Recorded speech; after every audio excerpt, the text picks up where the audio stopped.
অন্তর্বর্তী সরকারের তথ্য উপদেষ্টা নাহিদ ইসলাম বলেছেন, উজানের পানি বাংলাদেশে ধেয়ে এসে বন্যা পরিস্থিতি সৃষ্টি করেছে।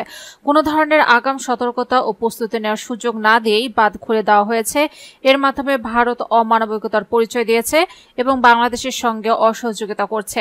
বৃহস্পতিবার অন্তর্বর্তী সরকারের উপদেষ্টা পরিষদের বৈঠক শেষে রাষ্ট্রীয় অতিথি ভবন যমুনার সামনে এক সংবাদ ব্রিফিংয়ে তথ্য উপদেষ্টা একথা বলেন। এ সময় বিভিন্ন বিষয় নিয়ে পরিবেশ, বন ও জলবায়ু পরিবর্তন ও পানি উপদেষ্টা সৈয়দ রেজওয়ানা হাসান এবং যুব ও ক্রীড়া উপদেষ্টা আসিফ মাহমুদ সজীব ভুঁইয়াও কথা বলেন। তথ্য উপদেষ্টা বলেন, আমরা আশা করব দ্রুততম সময়ের মধ্যে ভারত জনগণ বিরোধী এ ধরনের নীতি থেকে সরে আসবে। ভারতের এ নীতি নিয়ে বাংলাদেশের শিক্ষার্থী ও জনগণ ক্ষুব্ধ। নাহিদ ইসলাম আরও বলেন, বাংলাদেশ ও ভারতের জনগণকে কিভাবে একত্রে এ ধরনের প্রাকৃতিক দুর্যোগ থেকে রক্ষা করা যায় সে বিষয়ে সুষ্ঠু সমাধানের পথ বের করতে হবে।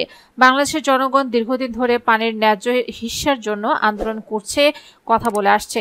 তথ্য উপদেষ্টা বলেন, বাংলাদেশ ভারতের সম্পর্কের ভেতর কোনো টানাপোড়েন যাতে না রাখা হয় এবং ন্যায্যতার ভিত্তিতে যাতে বাংলাদেশ ও ভারতের রাষ্ট্রীয় সম্পর্ক প্রতিস্থাপন করা হয়।